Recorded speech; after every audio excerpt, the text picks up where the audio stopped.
guys, there is a part 1, so click here to see part 1. Changing your self-image is definitely something that's not easy to do. A lot of us find it hard to take a cold hard look at ourselves and change anything we want to for the better. For me, that was everything in my life, be it achieving what I wanted to achieve, losing weight, changing the way I felt about myself, but for the most part, I had to love me. So this is about how I changed, not on the outside, but from the inside out. You know, sometimes you got to get uncomfortable and surround yourself with like minds in order for you to be as successful as you want to be. That means moving away from people who are not productive or not even trying to be good at what they're doing. If you're not in a position to move away, start to separate yourself and figure out a way for you to be successful in the place that you're in. If that means creating your own reality in a place where what you're doing is not accepted, then do that. You have to move yourself around people who are going to support you and push you forward. Now that doesn't mean you depend on them to make you successful, but you do depend on them to push you when you're not doing what you're supposed to do. When I was in school and even when I was losing weight, I didn't have workout partners per se, but I had people who were positive, people who saw my drives and my goal, who were able to say to me, don't give up, work hard, keep doing what you're doing, I'm proud of you. So in the face of the haters, they ain't even matter. People who had some sense was really pouring into me and pouring into me positively. So surround yourself with like minds and you'll start to get that image that you want.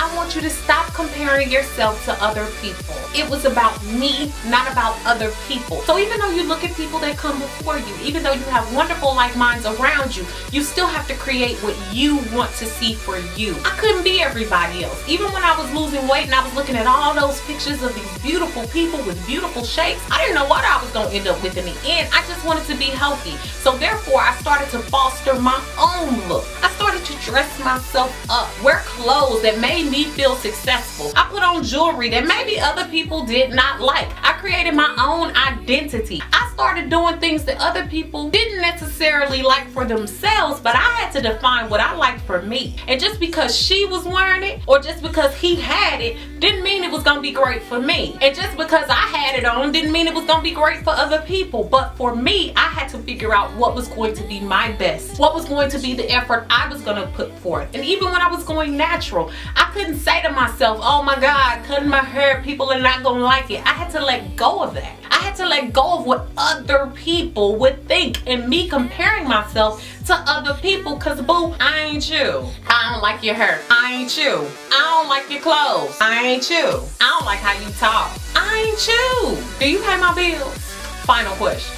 You are the only person in your own race. You're the only person that registered, entered, and win it. So if you finish your race, nobody else has anything to say. I always think of myself as being on a track by myself. I can't be what somebody else is. I can't have what their definition of success is. I have to be successful to myself. The only way I was able to make it at 27 years old with a PhD, become Dr. Nina Ellis Hervey, a professor, a psychologist, and everything else I have become was because I only compared myself to me. It was wonderful to see other people on their grind and doing what they were doing. And yes, they helped to propel me to where I am, but I couldn't be them. I had to only be me. But the next thing is simple. Be realistic. Even though you're looking to become this amazing and awesome person who you already are, don't be a perfectionist. Don't think that overnight you're gonna get the results that you wanna see. Changing your image, getting self-esteem and self-confidence takes time. Be kind to yourself. If you start crying, if you get mad, if you stop, if you get thrown off, don't give up. Think about how much work you're putting in and make sure that you're giving yourself enough to be able to keep going. Take care of yourself. Exercise. Eat right. Buy yourself some new shoes, some new clothes,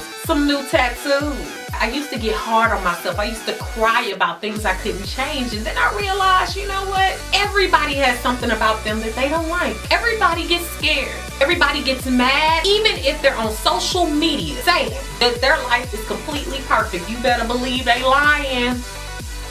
Everybody has struggles. People show you what they want you to see. But that's why you got to get real with you and realize what your journey is and what your goals are and what your story is going to be. That was the only way I was able to change from the low self-esteem tomboy who came from the hood, who came from St. Louis, Missouri, a single parent home, adopted, didn't always have the best in everything, but I knew this much. I was going to be better than where I was. I was going to do more and be more than what people thought I would be. I was going to do more and be more than what I thought. And with that came a strong sense of self. And now I sit before you, Dr. Nina Ellis Hervey, one who has kept off 100 pounds for over 9 years now, who has done a TED Talk, spoken at various universities, has publications, has won awards, and been on TV and magazines. And I did most of that before the age of 30. Don't be me.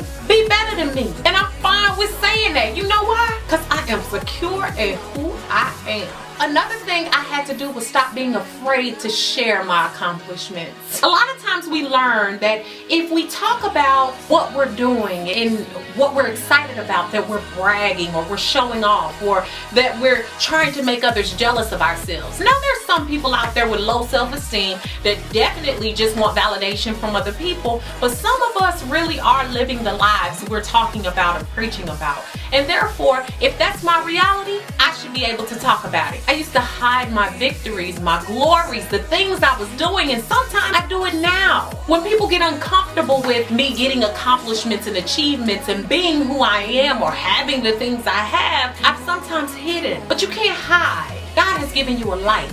And if you don't cherish it, He'll take it away and give it to somebody who will. And again, I'm not saying go out and announce everything you do, but people used to make me feel ashamed for being who I was. If the experiences that I have make you mad, I'm sorry. That is a part of you, not a part of me. And I don't have to go around bragging about it. If I talk about it, it shouldn't make you upset because you should be secure in what you have and who you are. And once you get there, other people's accomplishments won't bother you so much. So let your light shine. Don't let people blow that light out so quickly just because they feel uncomfortable with you being comfortable. As you build this self-image, many will try to tear it down, but you have to be the deciding factor in where you go with your image. So I hope today has been helpful to you and has been a blessing to you. You see that little comment, that little comment thing down there below? I don't know what y'all want to see unless you tell me. Comments, comment. Thanks so much for tuning in, guys. Make sure to thumbs up if you like this. Continue to tune in on Thursdays and Sundays. Thanks so much for watching, guys. Beautiful Brown Baby Doll.